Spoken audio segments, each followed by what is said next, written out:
Bismillahirrahmanirrahim. Assalamualaikum warahmatullahi wabarakatuh. Selamat pagi teman-teman dan selamat pagi juga kepada Ibu Ropiko Hasan Harahap, SPD MPD. Semoga kita semua dalam keadaan sehat walafiat.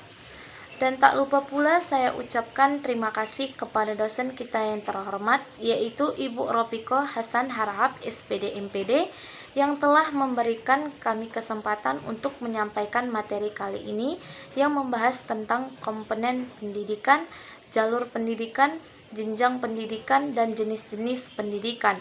Sebelum kami memulai presentasi kami akan memperkenalkan anggota kami terlebih dahulu, yaitu saya sendiri, Lia Safitri, Afridayati Sregar, Farhania Adsnia Wardah, Helmania Putri Ritonga, dan Ulfa Indah Lestari Nasution.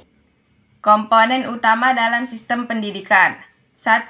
Tujuan dan prioritas. Tujuan pendidikan didasari oleh sifat ilmu pendidikan yang normatif dan praktis. Tujuan pembangunan nasional dalam sistem pendidikan nasional.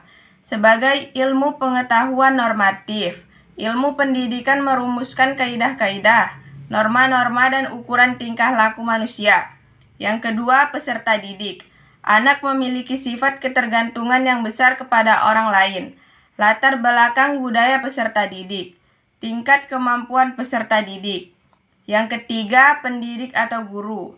Guru sebagai pendidik harus bertanggung jawab atas peserta didik. Guru harus memberikan contoh yang baik kepada peserta didik. Guru harus memiliki kemampuan intelektual, dapat mengendalikan emosi serta dilandasi rasa cinta dan kasih sayang peserta didik. Yang keempat, orang tua. Orang tua sebagai pendidik merupakan kodrati dalam keluarga. Kemampuan untuk menjadi orang tua tidak sejajar dengan kemampuan dalam mendidik. 5. Pemimpin masyarakat dan keagamaan. Mengadakan pembinaan dan bimbingan kepada masyarakat, baik dalam bidang atau nilai-nilai kemasyarakatan juga nilai-nilai kerohanian berdasarkan nilai-nilai agama. 6. Interaksi edukatif peserta didik dan pendidik. Interaksi ini dalam rangka mewujudkan tujuan pendidikan yang diinginkan. Proses pendidikan dapat berlangsung apabila ada interaksi antara komponen-komponen pendidikan, terutama interaksi peserta didik dan pendidik. Yang ketujuh, isi pendidikan. Isi pendidikan berkaitan dengan tujuan pendidikan. Untuk mencapai tujuan pendidikan, perlu disampaikan isi atau bahan yang disebut kurikulum kepada peserta didik. Berikutnya yang kedelapan, yaitu lingkungan pendidikan. Meliputi semua segi kehidupan dan kebudayaan. Lingkungan pendidikan dapat dikelompokkan berdasarkan lingkungan kebudayaan. Terdiri dari lingkungan ideologis, sosial politis, dan sosial ekonomi. Assalamualaikum warahmatullahi wabarakatuh. Perkenalkan, nama saya Helmania Putri Ritonga. Saya akan menjelaskan tentang jalur pendidikan. Jalur pendidikan adalah wahana yang dilalui peserta didik untuk mengembangkan potensi diri dalam suatu proses pendidikan yang sesuai dengan tujuan pendidikan. Pendidikan di Indonesia terbagi ke dalam 3 jalur, yaitu yang pertama pendidikan formal, yang kedua pendidikan non-formal, dan yang ketiga pendidikan informal. Pendidikan formal adalah jalur pendidikan yang struktur dan berjenjang yang teratas, pendidikan dasar, pendidikan menengah, dan pendidikan tinggi. 2. Pendidikan non-formal. Jalur pendidikan di jalur pendidikan formal yang dapat dilaksanakan secara berstruktur dan berjenjang. Dan yang ketiga, pendidikan informal adalah jalur pendidikan keluarga dan lingkungan. Selanjutnya yang ketiga, apa itu jenjang pendidikan dan bagaimana jenjang pendidikan di Indonesia?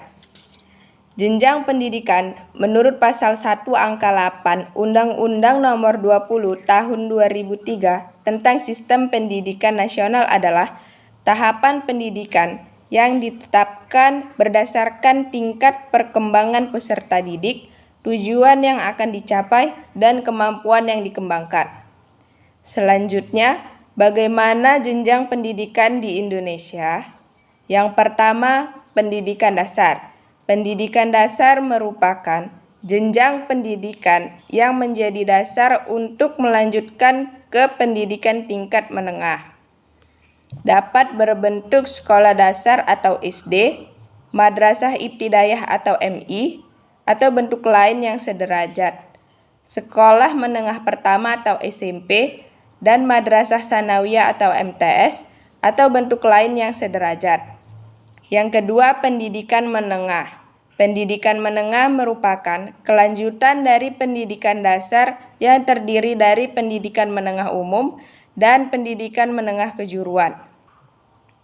Pendidikan menengah berbentuk sekolah menengah atas atau SMA, madrasah aliyah atau MA, sekolah menengah kejuruan atau SMK, madrasah aliyah kejuruan atau MAK, dan bentuk lainnya yang sederajat.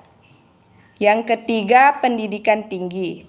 Pendidikan tinggi merupakan jenjang pendidikan setelah pendidikan menengah yang mencakup program pendidikan diploma, sarjana, magister, spesialis, dan doktor yang diselenggarakan oleh perguruan tinggi. Baiklah, saya Afridayati Siregar. Di sini saya akan melanjutkan materi tentang jenis pendidikan. Nah, jenis pendidikan menurut pasal 1 angka 39 Undang-Undang Dasar Nomor 20 Tahun 2003 tentang Sistem Pendidikan Nasional adalah kelompok yang didasarkan pada kekhususan tujuan pendidikan suatu satuan pendidikan.